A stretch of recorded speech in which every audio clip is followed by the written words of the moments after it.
All right, good afternoon. We're here on The View from a Pew on 99.3 KTIA. My special guest today, Akeo Abdul Samad, and we continue our conversations on racism.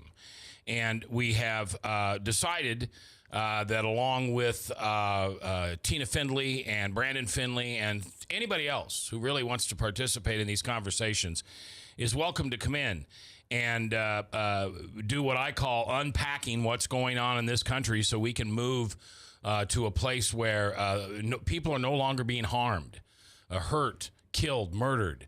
Words are not said. People are not fearful and scared because of racism.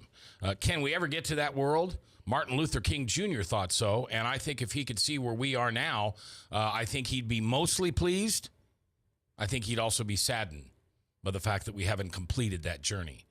Because I think it is, at least I thought he thought, it was a journey that could be completed. So, Akeo Abdul Samad, do I say that whole thing every time? No, Akeo's fine. Okay, but what I said last week that was wrong was I said Akeo Samad. Right, right. I skipped your middle name or your first part of your last name. The key with that is that Abdul means servant and Samad means eternal. Okay. So I'm servant of the eternal. Okay. All right. Not eternal. Since we had last got together, we had an incident here in Des Moines. Yes. Well, we have incidents. Is it just me, or are we becoming a more violent community? Very violent. But it wasn't like that 20 years ago, right? Oh, no, it was. It was. It was. Is it just because I didn't pay attention, or because the news didn't follow it? Well, I don't know.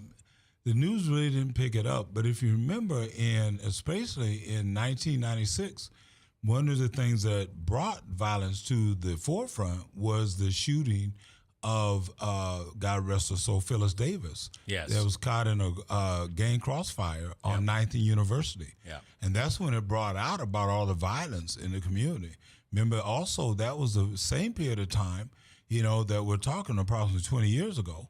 Well, actually 17 years ago, but during that time that the police department developed a gang task force, and then dealing with skinheads, dealing with the vice lords, the gangster disciples, and that type of thing.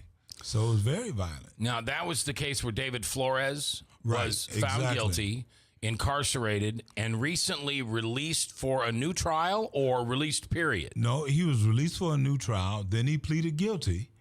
And then got time served and whatever else that was done with the system. Yeah, and so he's out now. Yeah, and is he on parole or probation, or is he completely clean of the system? I understand. I think he's on probation, if I'm not mistaken. Okay, because it seems like every time I turn around, he's gotten... No, I'm going to back up. Every time I turn around, I am reading or hearing that he has been accused of being involved in unlawful incidents. Mm-hmm. Okay, now I said that very carefully because now I want to say, is that an example of racism? Do we have a young man here who some people, I don't think this, some people would say beat the system, and so we're going to make sure that he doesn't have an ounce of air to breathe, and if he messes up, it's back in prison? I'm not sure. I can't speak to that. I think his is a special case. Without a doubt, a special case to the point that he has to understand that there are some people probably very upset that he is out. There's others that are glad he was out, especially if he didn't do it. But I think we live in a society today that it's not that you're innocent until proven guilty. Right. You're guilty to proven innocent. And even then. Exactly. Even then, we have a tendency in this country to think we are smarter than the juries. Exactly. The people who have sat and heard hours and hours and hours of testimony, exactly, they give a verdict that they think is based on reasonable doubt. Right. And yet we at home who watch TV in 5 and 6 minute clips think we know better than anybody else. Exactly. And the sad part about that is that we have now reached a point in American society to where it used to be we would be mad about it and we would sit home and I would call you and say, Mac, this is what happened. Now you have people that act on it. And that's what makes it a dangerous society now, because people are acting on just what you just said, that thought. I don't think was right. I think he should pay for it, and I'm going to act on it. And that's been around forever? Yes. Okay, because the time that I remember that the most in my life, at least I was aware of it, was 94, when O.J. was found not guilty. And so many people to this day feel that jury came to the wrong verdict. Exactly. And someday I hope we know. I don't know. I guess the only way we're ever going to know there is if O.J. says, I'm sorry I did it, or if somebody comes forward and says, I'm the one that did it. Right. Exactly. That'd be an interesting twist to American society, wouldn't it? Oh, it would. You know, I think we go all the way back to even situations to, did individuals in the assassinations of Dr. King, of, President Kennedy, did they act alone? I think there's a lot of unanswered questions. And then why? When we look at Dr. King, and we just finished celebrating the 50th anniversary, we got to ask ourselves why. And you opened up about the dream. Would he have been sad? Would he have been happy how far we've come? But I think the other thing that we have to ask ourselves, when he talked about I have a dream, was it just at a point that he's talking about race relationships, or was he also talking about our international situation, at the same time? Because, one of the things that brought him under fire was the fact that he started talking about the Vietnam War, and was totally against it. He talked about it was an unfair war. So, we have to look at the I have a dream speech and really put it in a proper perspective. Because, right now it's boiled down to a phrase, I have a dream. Right. Yeah, and I think I heard his daughter speak, and she kind of echoed, or I guess I should say I echoed what she said. I really was taking it from her that she thinks her dad would be really happy with the progress, but he'd be a little sad that we hadn't completed it yet. And the question I would have for anybody, and it's you and I today, are we ever going to live in a society where race is not an issue? No. We won't, will we? No, we won't. And the key is, I think the question is, will we ever live in a society where race will be used as a connecting point rather than a racial situation where it actually, has us divided rather than bringing us together?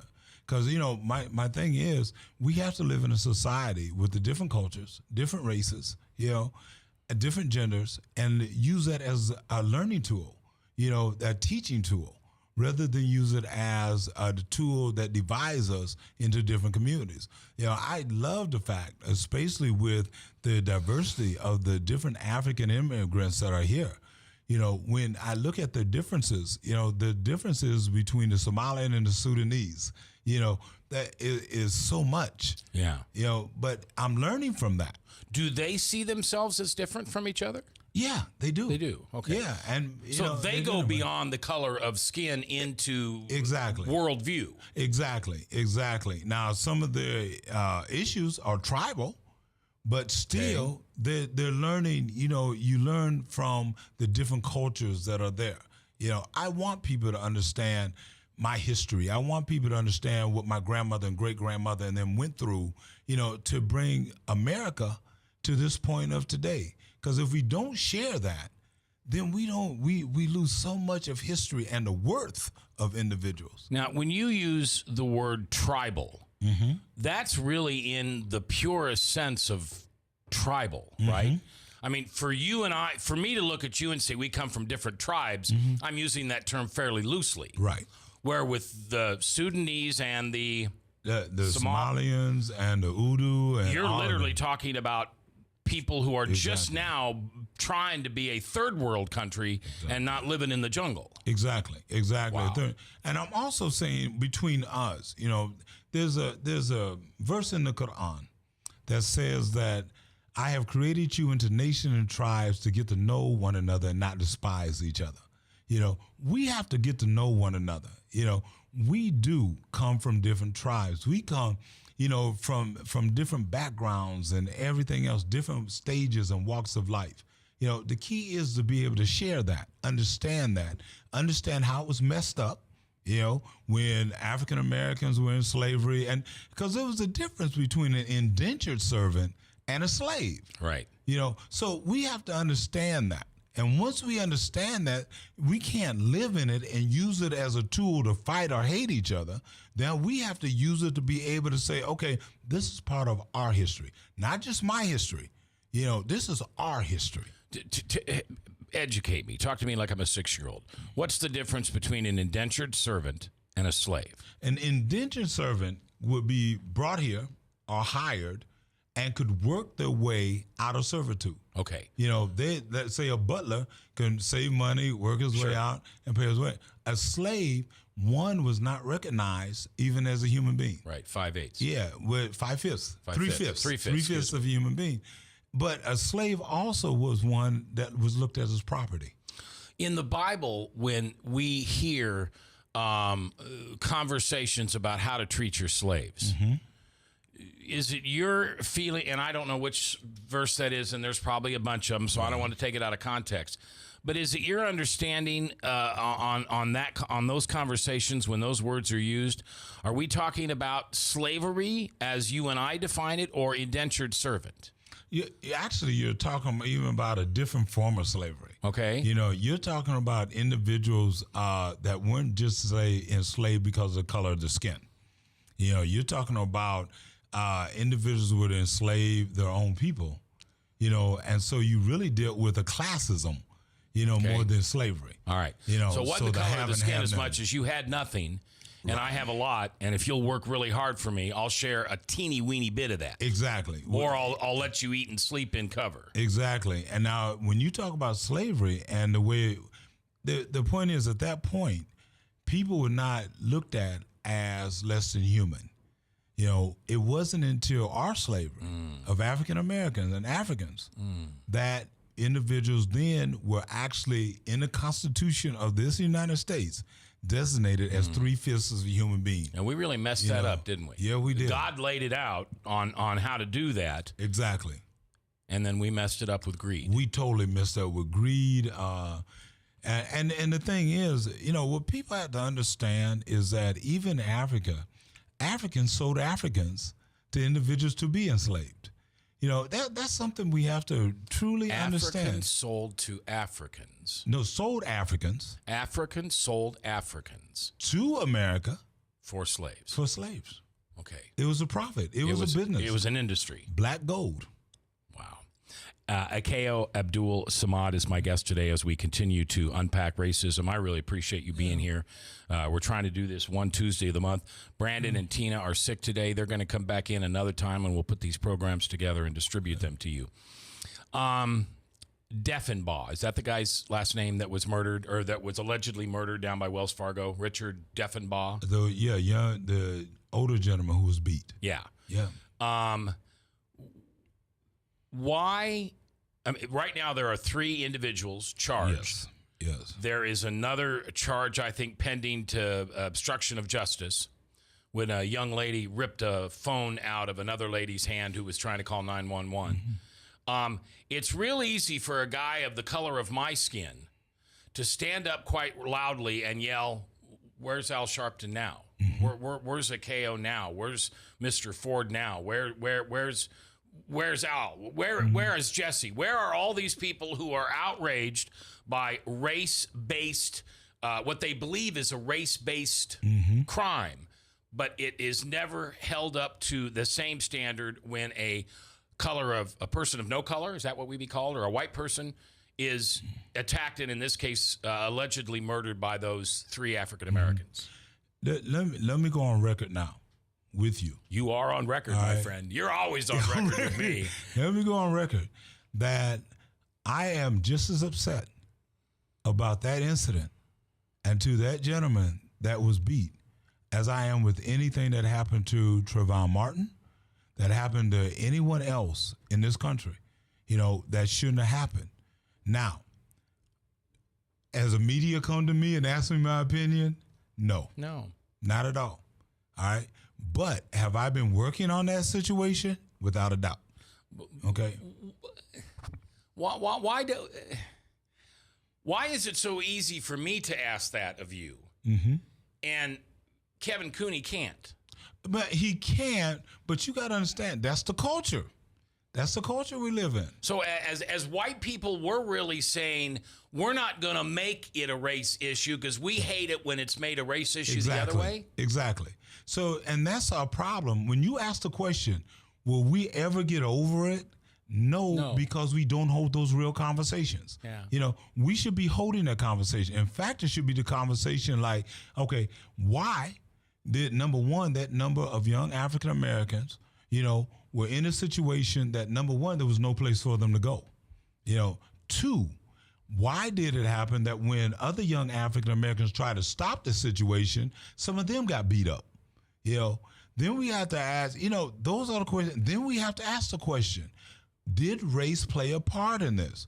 Or would anyone of that age at that time gotten beat? See, I don't know the verbiage or the language if there were racial slurs, but I would tell you this is a worldview issue, not a race issue. Exactly. And it really is that one. But you still got to ask those questions, you know, because if you have individuals that are there, Mac, yeah, I'm sure somebody said cracker.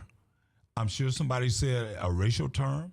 You know, you had young people that got excited. I'm sure. And it's that simple to make it a race issue. It's that simple. It's that simple. We aren't never going to get rid of this, are we? Yeah, we are if we start having these conversations. We're holding a conversation now, but the question is, other than us that are talking about it now, who have you heard talk about it? Well, I've nobody in the media. Right. Yeah. Exactly. I mean, I've had conversations with people about it. But you're right. There is nobody out there having a race-based conversation about this. But you're saying that's good? No, I'm saying we need to. Okay. No, I'm saying that's our problem. Okay. We don't talk about it. We don't turn around and talk about how to bring resolve to it. That's my problem. You know, we have to start having some real conversations. I don't care where it happens, when it happens, who it happens to. We have to start, and we have to quit putting it on, you know, only when you get a person of color, you know, and a person who's not of color. You know, we have to quit having those conversations just at those points. All right. Sonia Heitzusen's one of my favorite reporters. A lot of people don't know this because they see her as an anchor, but she's a good reporter. She is. She is one person you do not want on your trail. Yeah, okay? True. All right. So here's my fear that if Sonia Heitzusen came out and started investigating this the way we investigated the Zimmerman Martin case, then she would be targeted. That's a tough word. Targeted. She would be targeted either verbally or physically by a certain group of people in the African American community that didn't want this case to be brought to that level of attention in the media. Do you think so or not? Let's be clear. She would be targeted by not only African Americans, but she also would be targeted by white Americans. And what would their beef be with her? But the key is that people would look at it being compared to and trying to minimize what happened. But the bottom line is you will have more Americans, you know, African American, Latino, white, that would applaud her bringing it because they know what it is. We have to quit letting a handful of people stop us from doing what is right. How did the Trayvon Martin Zimmerman case become a racial case? Well, it became a racial case because when we may disagree with that, because I believe it was. As simple as that. Okay. Because number one, you know, it was because of the fact that Zimmerman had already had a description of individuals that has been doing some breaking and enterings in that area. They were young black males.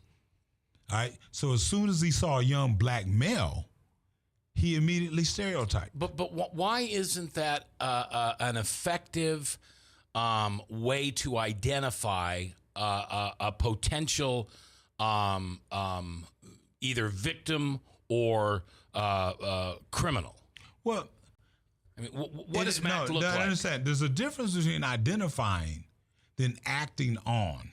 I'll give you that. And the point is, what took it from the level of saying this may be a potential suspect was the fact that he acted on it. That he got out of a car, and this is what I tell people, I don't care what other perspectives people want to add to it, what other ideals or folk want to add. The bottom line to that was he was told not to get out of that truck. He identified, he said, hey, there's a young black male here. He looks suspicious to me. Well, the exact tapes were, they asked him to identify or describe him, and that's when he said young black male. Right. Right. But he was told not to get out of that truck. Yeah. And now Deffenbaugh, if I understand it correctly, and I don't have all the facts, but I think what I'm about to say is true. He was in a car trying to get into a parking lot. These young people tried to stop him from going in that parking lot, and he was, God forgive me, family, I don't mean to be critical, but he was foolish enough to get out of that car in the midst of a situation that most people would be smart enough to say, I'm not getting in the middle of this. Not at, what was it, 2 a.m. or whatever it was. True. And I'm not trying to hold him responsible for what happened to him, but just as Zimmerman had some responsibility in the way he acted, Deffenbaugh had responsibility too, because I wouldn't have got out of that car. Yeah. I mean, I'm no way. Yeah. I'm flying out of there as fast as I can. Yeah. But also, now, let me also say this: as an African American male, I wouldn't have got out the car. Yeah. So, because you have elements that are there that would escalate, into several directions.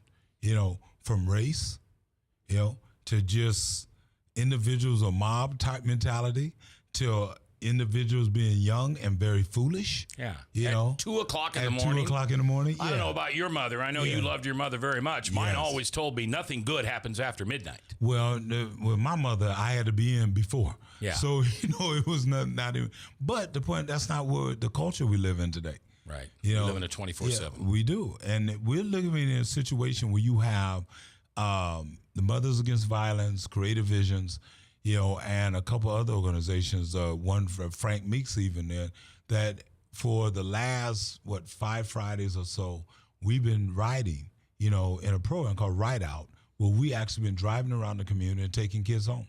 We did the same thing at the state fair, working with CAP, and taking children home. The thing is to show you what we're talking about, which scared me, back, and this scared me to death. I'm serious. I literally now was shaken, and then actually went home and cried. Okay. It was a Saturday night. We were at the fair, looked up the street on 30th Street. There was a 9-year-old boy. His brother and sister was with him. He was 9. The other one was 10, and the little girl was 11 in that age bracket, but he was 9. The 9-year-old was in the street hitchhiking, trying to get a ride home. All right? 3 babies. All right? We went up and said, why are you hitchhiking? We can give you a ride and everything else, or you need to call home. They said they called home. They said mom had went to bed, said she was too tired to get out of bed, and they had to find their way home. Now, I know we're talking about racism, but I'm just saying, Matt, I turn around. I don't care what color they haven't said no. Exactly. Doesn't matter. That's a poor worldview. But I was sitting up there, my hand all the way going to, and understand, we're at the fairground, right? On 30th, right at 30th and Grand at the entrance. They lived on Army Post Road off of 9th Street. When they were hitchhiking, they were even hitchhiking the opposite direction. So did you take them home? We took them home. Did you get to confront conversation with the parent? Not the parent at all. It wasn't even the parent, wouldn't even come to the door. But we got the kids home safe. I hope you called DHS. No, I didn't call DHS. But let me tell you, man, what I'm saying is that we have ills in this community and in this country. And until we start dealing with them holistically, we will always be talking about racism, sexism, all the isms that's there. We were talking about child abuse. We'll talk till we turn blue, because we're not dealing with the real conversation. We're not dealing with what racism is really about in this country, and especially in Des Moines, Iowa. and Iowa, with the rich history that Iowa has, dealing with, I mean, we were integrating our schools before Brown versus the Board of Education. Yeah. I mean, we have a rich history that gets clouded because we have a handful of folk that prevent us. They speak out and we don't about this situation, and they sit to frame it so we don't talk about it. We have to learn to talk about it. We have to have shows like this. We have to say, okay, what happens if you get young blacks jump on a Caucasian male, beat him till he's dead, holler racial slurs, what are we dealing with? Then we got to call it the way it is. Yeah. And then we got to say, okay, what do we need to do to correct that? Because that's not going to hit national news. No, and it's old-fashioned to have the response I want, and that is it's a parenting issue. But it's not anymore. It's not. That's only part of it. Right. That's the only part of it. The fact that kids were out in a group of more than 30 at 2 o'clock in the morning is a parenting issue. Yeah. When Akeo, do we look at worldview rather than color of skin? This is something I've begun to do. I've begun to try to look past the color of the skin and actually ask questions about worldview. Why are you kids out at this time of day? Well, what business is it of yours? That tells me a little bit about their worldview. Exactly. Why are you out at this time of day? Because we want to. You got a problem with it? That tells me their worldview. And it has nothing to do with the color of their skin. Right. When we can start approaching people and holding them responsible for what they say and what they do rather than how they look, then they have to think about that. Right. They can't I use totally the agree. color of their skin as an excuse anymore. I can't and you can't. When that stops, Matt, when we stop looking at individuals with the color of their skin as second-class citizens, when we start creating level playing fields and we start addressing that world view, we address the world view and we look at it. I mean, it just, I was telling somebody the other day, because they asked me about Syria. Now, I support the president, as you know. Kool-Aid drinker. But my thing is, Mac, that certain things we have to allow to happen. Now, to me, individuals have to deal with their civil war and that type of thing. I think we have to allow. We cannot be police of the world anymore. What we have to do is start resolving some of our issues domestically. Anytime that you can come in Des Moines, Iowa, and walk down to the bridge and see as many homeless people, anytime you can see homeless youth, we have issues. Anytime you have young people that are being socially passed, and the majority of those young people are African Americans, we have an issue. Anytime that you can deal with the fifth whitest state in the nation and have the incarcerated population rate that we have in this state, we have an issue. Now, haven't we started with the new legislation and they're going to change the mandatory sentencing? We're going to work on that. It's a good start, isn't it? Yeah, that's a good start. But Okay. it's only as good as you turn around and you stereotype or single out a race of people. That book that I was saying, The New Jim Crow. Yeah. That's an awesome book. It lays out how especially young African males are the new cotton in town. And that's the things that we have to begin to address and deal with. Same thing with the educational system. We have to address and deal with. The reason why young white children now aren't graduating, the reason why we're seeing problems in the Latino community and other communities, because we never deal with the issue that we're plaguing African American children.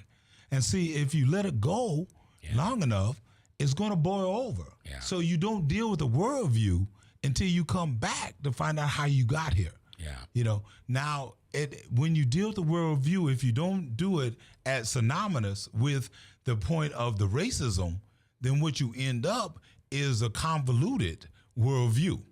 And so now you're addressing issues that you can't really address, really don't get any solutions to, because we didn't go back and deal with the root cause of it. Yeah, we've got a foiled foundation, and Without there's a no way doubt. to paint the house. No way to do it. Well, I appreciate you spending some time with us today. Hopefully, the next time you're here, we'll have some more people to have on the panel and discuss. And, for those of you who may not be aware of Akeo, let me just tell you that he speaks the truth. His organization, Creative Visions, and the people that he's associated with and the young people that he's been allowed to train and mentor, they're good kids, and they're good members of our society today. So when you hear someone like Akeo for the first time and you think he's just talking, no, for I've known you for 20-some years, and your actions have always followed. Always followed. So I appreciate that. Yeah. Well, I appreciate you. Yeah. And I'm telling you, so people know now, we're working with Mac, because we're going to get a radio program. Yeah, that'd be fun. We're going to work on that. Yeah, that'd be fun. Okay. I would really, that's a show I would listen to. Yeah. I want to know what's going on the street level of our neighborhoods and our families and our community. That story of those 3 kids, I'll give you kudos, because I don't think I would have stopped pounding on the door until Mama answered, and then I probably would have been incredibly rude and offensive and judgmental, and then I would have made sure there was someone from DHS right behind me. Yeah. And you're right, that's probably not the right way to handle that, but wow. You'll never forget that, I'm sure. I'll never forget that. To see that baby with his finger out, a baby, was just, because here's the thing, and I know we're closing out. Mac, do you realize the perversion, and you do, that we have in this country, and even in Des Moines, that the wrong person driving by, those 3 kids would have got in that van, that truck, they'd be gone. We never would have heard of them again. That's right. Or we would have found them somewhere else. Yeah. That is why people, when I was telling people about the story, and they were saying, well, why were you shaking? Why did you go home and cry that night? Oh. Because, see, these are our babies. Yeah. And see, Absolutely. that's when you do the worldview. Yeah. I don't care what ethnicity they were. Right. They were our babies. Yeah. And that's what we got to start looking at. Yeah, and what does that say about the parents' worldview that says you are 12 miles away, get your own ride home? Yeah, exactly. And there was a little girl you said in there. The little girl. Yeah, a little girl and 2 little boys. We shall continue. Okay. Thanks for being Appreciate it. here. All right, we're coming back live next on Mac's World on webcast1live.com. That's incredible. I cried like a baby. I went home blame and you. sit down in my chair.